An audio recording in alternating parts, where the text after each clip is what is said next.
falando sobre essa situação toda no Rio de Janeiro, agora com o Jonathan Matos, que é especialista em geopolítica e vai nos ajudar a continuar entendendo o que aconteceu no Rio de Janeiro lá ontem. Jonathan, prazer falar contigo.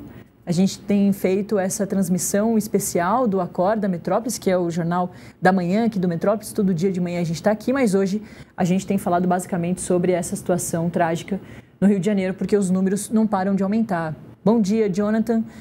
Como que você vê nesse primeiro momento, com as informações que chegam para a gente, o que aconteceu nesse primeiro momento lá no Rio de Janeiro ontem?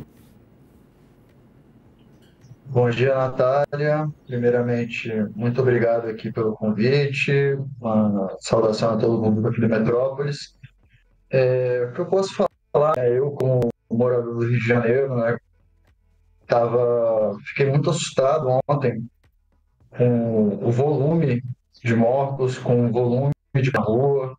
Foram 2.500 pessoas, 2.500 presentes. O governo do estado colocou todo efetivo, mas é um pouco difícil de entender os resultados que isso vão ter na prática, porque o Brasil já vem uma guerra às drogas, uma guerra ao criminalizado há décadas. E até hoje o que nós percebemos é o aumento do número de assassinatos, aquelas pessoas inocentes que são relatadas como efeitos colaterais, né? Ontem, uma parte da cobertura tratava 64 mortos, 60 bandidos e 4 policiais, então essa dicotomia bandido-policial que muitas vezes insere pessoas inocentes nessa conta sob o pretexto de um êxito, né, no combate ao crime organizado. Então, pode... Perguntar então acho que pode falar, Natália, desculpa. Imagina, a gente tem um delay nessa comunicação. Agora que eu consegui perceber direitinho, são esses segundos entre o que eu falo e o que você responde. Então, talvez a gente fique nessa, mas daqui a pouquinho a gente se acostuma com esse tempinho. Jonathan, eu ia te perguntar sobre, acho que o que eu consigo mais abordar contigo aqui são duas frentes. Uma sobre essa guerra de narrativas entre governo do Rio de Janeiro. O governador do Rio de Janeiro, Cláudio Castro, é do PL, partido do ex-presidente Jair Bolsonaro, ou seja, o oposto político ao presidente Lula, ao governo federal, quem comanda o governo federal agora, né, enfim, desde 2023, que é do PT. Então tem uma guerra aí política de narrativas, de um tentando passar a culpa para o outro. E também gostaria de conversar contigo, já que entende tudo de geopolítica, ainda mais a geopolítica brasileira, sobre o quanto, né, o Comando Vermelho está no Brasil todo e é fundamental. A gente conversou agora com o Instituto Fogo Cruzado, que ressaltou isso. É fundamental que essa guerra política de narrativas entre governos estaduais e governo federal acabe, justamente para conseguir enfrentar um problema nacional, que é o do Comando Vermelho. Eu queria que você trouxesse, né, uma análise sobre isso, sobre o quanto essa guerra política só leva a essas imagens que a gente está vendo.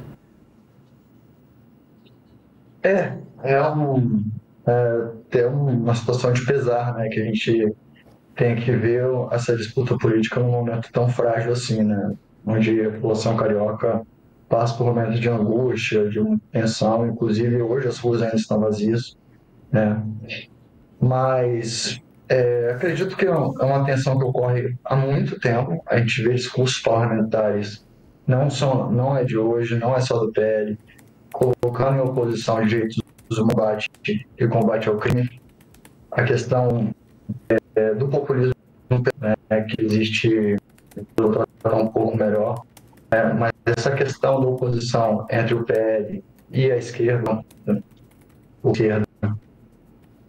propõe soluções diferentes para um problema. Não acredito que o combate ao crime organizado, assim, necessariamente por essas operações que muitas vezes são feitas de forma pouco inteligente e desastrosas, né? O PCC e o Comando Vermelho, eles não são mais apenas um comércio de tráfico, um comércio de drogas. Muito essas que isso. A gente teve a Operação Carbono Oculto, semanas, que declarou a presença do crime organizado. O PCC é uma organização transnacional, né? Inclusive Europa, etc. Então, tratar isso como uma questão mera repressão ou de uma política armamentista é um erro muito grande. É um erro muito grande.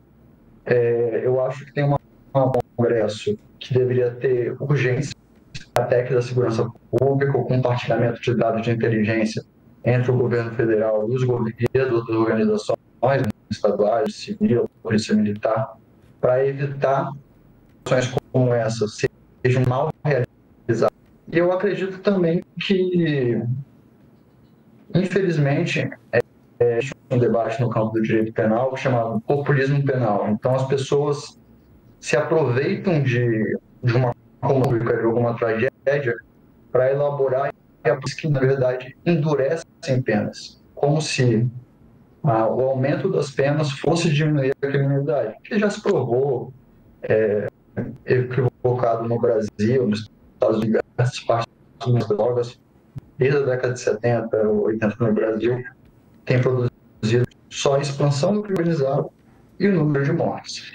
Né? Então, eu acredito que ideias como de licitude, né, para policiar em operações, não resolve o problema do crime. Pois é. Aumento de penas ou proposta...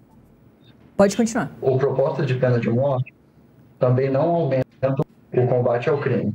O que aumenta, realmente, eu acho assim, que a proposta mais viável e mais acertada no dia de hoje seria a aprovação em regime emergencial, em regime de urgência, da segurança pública. É isso, a gente vai continuar falando bastante sobre